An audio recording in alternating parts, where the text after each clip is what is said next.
পর আজকে বাজেট পেশ করবেন কেন্দ্রীয় অর্থমন্ত্রী। 5 রাজ্যে ভোট রয়েছে, যার মধ্যে রয়েছে বাংলাও। এই ভোটমুখী বাংলার জন্য আলাদা কিছু থাকছে কি বাজেটে? নজর রয়েছে রাজ্য রাজনীতির।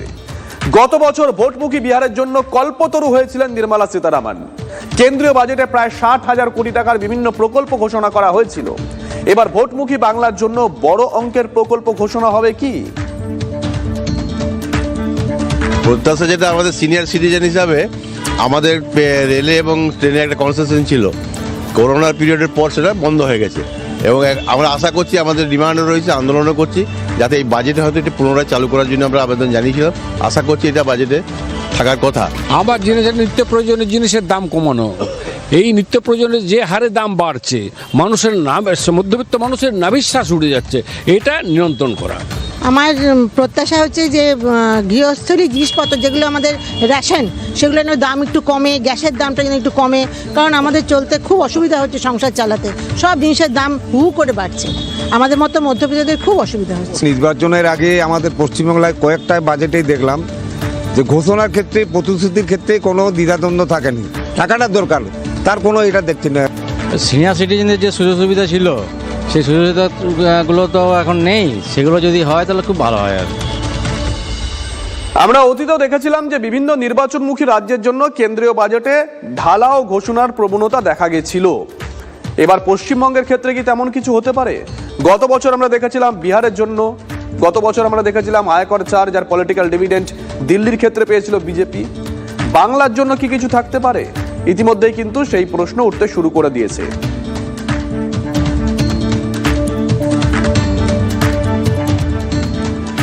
আমাদের প্রত্যাশা যে শিক্ষা, স্বাস্থ্য এবং এই গৃহ, এই যে আমাদের দেশের যে সমস্ত গরিব মানুষগুলো রয়েছে তাদের দিকে কতটুকু বাজেটে প্রতিফলন তার পড়ছে সেটা আমরা আজও বুঝতে পারি না। কারণ দেখি যে একটা পুঁজিপতি, বড় প্রতিষ্ঠান, তাদের দিকেই বাজেটটার ব্যাপারটা যায়।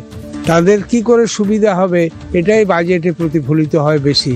যারা সাধারণ মানুষ চাষবাস করে, তারা যাতে করে এটা সুরা কিছু পায় আর কি, তাদের কিছু জিনিসপত্র যাতে করে তারা যা ফসলটা ফলায় তার দামটা যেমন তারা পায়।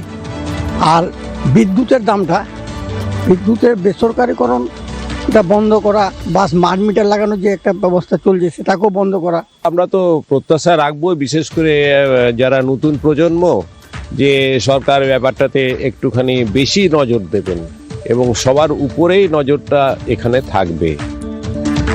দেখুন, 5 রাজ্যে ভোট আছে, যার মধ্যে রয়েছে বাংলা। বারবার বিজেপি কেন্দ্রীয় নেতৃত্ব এ রাজ্যে এসে বুঝিয়ে দিয়ে যাচ্ছেন যে বাংলা তাদের টার্গেট। অমিত শাহ স্পষ্ট করে দিয়েছেন বাংলা তাদের টার্গেট গতকালই। এই বাংলার জন্য কি আলাদা কোনো বরাদ্দ থাকবে? ইতিমধ্যে জল্পনা চলছে, কিন্তু বাংলার নেতারা, মানে বাংলা শাসক দলের নেতা সুদীপ বন্দ্যোপাধ্যায়, তার সঙ্গে আমরা কথা বলেছিলাম। তিনি কি বলেছেন শুনুন। আশা রয়েছে যেটা প্রাপ্য, সে প্রাপ্য টাকাটা আমাদেরকে দিক। এত বড় বঞ্চনার শিকার ভারতবর্ষের পশ্চিমবঙ্গ ছাড়া অন্য কোনো রাজ্যের প্রতি হয়নি। বিহারে কি পরিমাণ টাকা দেওয়া হয়েছে, হোক, আপত্তি নেই, কিন্তু বাংলার ক্ষেত্রে একেবারে শ্বেতপ্রকাশ পত্র প্রকাশ করার দাবিও আমরা করেছি। কাল অমিত শাহ বললেন 10 লক্ষ কোটি টাকার উপরে আমরা বাংলাকে দিয়েছি। আশা করব বাজেটে স্পেসিফিক পশ্চিমবাংলার আবাস যোজনা, 100 দিনের কাজের প্রসঙ্গ এবং নানাবিধ উন্নয়ন প্রকল্পে অন্তত কেন্দ্রীয় সরকার এবার কিছুটা টাকার দিক, ভোটের একটা লোভ ওদের আছে, সেদিকে তাকিয়ে কিছু করতে ভালো।